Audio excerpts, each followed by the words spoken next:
Hello everyone and welcome to the Arbor Farm. Thank you for joining us for today's episode where I want to share with you how we set up our grow room. Let's get started.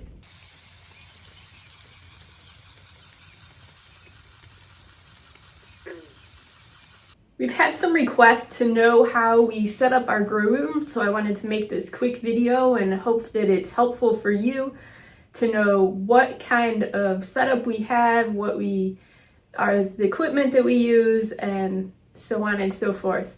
So first of all, what is the point of a grow room? For us, we grow flowers for a living full time, and so having a grow room allows us to start our plants indoors while it's still cold outside. So we live in Zone 6 in southern Michigan, and we need to start many of our seeds in early February.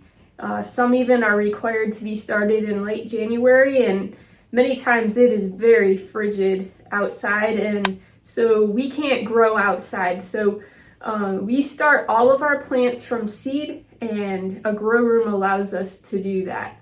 Where is our grow room located? We have a spare bedroom in our house that we use, and so we maintain a temperature of about 70 degrees inside, and it gets plenty warm in the grow room with all of the lights and the heat mats, and I'll talk to you more about that in just a moment. So it needs to be a place that is warm enough, and many times folks use like a basement room, a barn, an outbuilding, anything that you can maintain the temperature. And next I want to talk to you about the equipment that we use. In a grow room, a person can invest a lot of money, and but we try to avoid doing that. We want it to be very usable and functional and effective. But at the same time, we want to keep the cost as low as possible, because for us, it's a business and we want to maintain a low cost as possible so that we can increase profitability.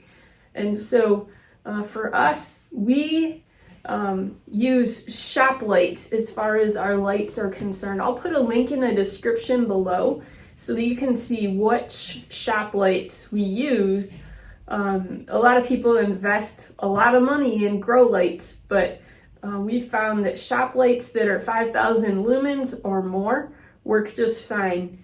You'll notice that I have our shop lights hanging very low and close to the plants, and these marigolds here are even going up past the grow lights because they're ready to get outside, and we'll do that for them shortly when the weather is just right to do that. But keeping your shop lights low and close to the seedlings helps them. I recommend about 4 inches away from the seedlings, and that'll give them a lot of bright sunlight that they need. Gonna take you across the room now. We have some more growing setup over here on the other side of the room. And this is the shelf that I use a lot, this rack for my brand new seedlings. And so I have heat mats on this rack of growing seed starting things, and I just stuck this one in here yesterday because I needed some space for it. It's going to go outside shortly because it's ready to do so, but most of the plants on this one are just getting started. So we germinate on this rack generally because that's where the heat mats are. Once 50% of the seeds in a tray have germinated, I remove it from the heat, and I also usually have it covered. I don't see one right now that has a lid on it, but I keep lids on them until 50% of the seeds are germinated, and also keep them on the heat mats until 50% of the seeds are germinated. Then I remove both. So I remove the lid and I remove them from the heat mat to help them to continue to grow, but I keep them under the light. And I should mention that not all plants or seeds require heat or light to germinate. So you need to read your seed packet and know what your seeds like in order to germinate. We just found that out with our delphinium, and which needs both cold and dark to germinate. And I'll do another video on that sometime to show you how to germinate delphinium, but that one can be finicky. And so know whether your seed needs the light and the heat to germinate and provide the environment that they need. You might be wondering, what kind of shelving do we use for our racks here? And you can see that these are pretty basic. I was able to obtain these. We had a couple in the basement when we bought this house, and then I was able to get the others at like an estate sale for just a few bucks. And they were pretty rusty when I got them, but a little bit of spray paint, black spray paint, helped to freshen them up and make them look nice. And because these shelves, you can see the metal here and the metal up here, they're spaced farther apart than I wanted. I needed to fit more plants on here. I just simply added a screw in here and sat a piece of wood on top of that to add some more shelving and some more space that we needed to grow all the seedlings that we need to grow.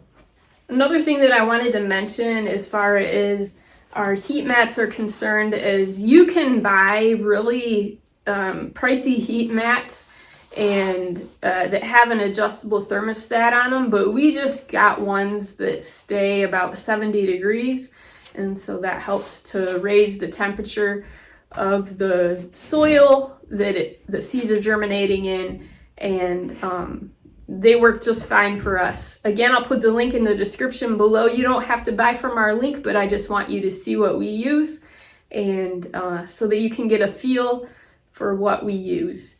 And those work just fine for us. Another thing is that you might be thinking, oh man, how am I going to have space to hook up all of those shop lights?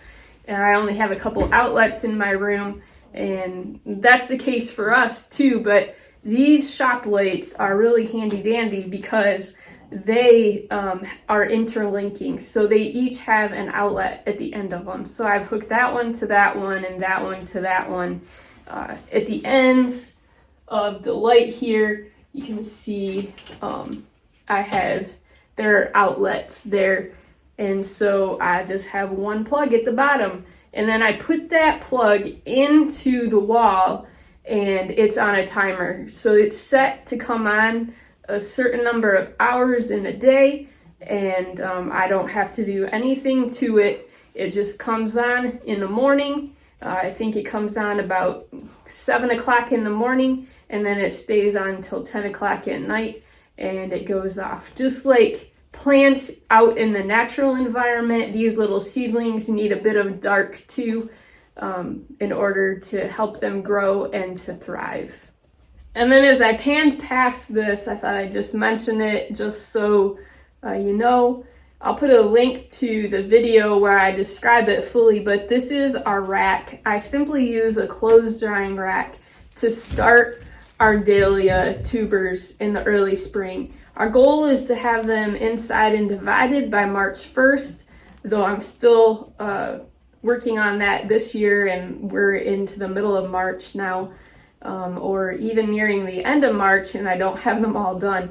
But I just wanted to show you that we stick them in some peat and in a Ziploc bag that is fully open, hang them here under this sunny window, and then they sprout and it wakes them up. So they sprout nicely, and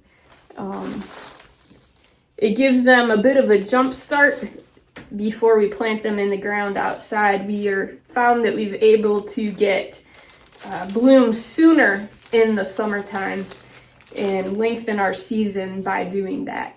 Thank you for joining us for today's episode. Our goal is to always create content that's helpful for you. And if you found today's content helpful, please click the like button and subscribe to our channel so that you can receive notifications as to when the next content is available. And as always, if you have questions or comments, please drop those below. We read every single one, and we are always happy to engage with you. Thanks for joining us. Have a great day.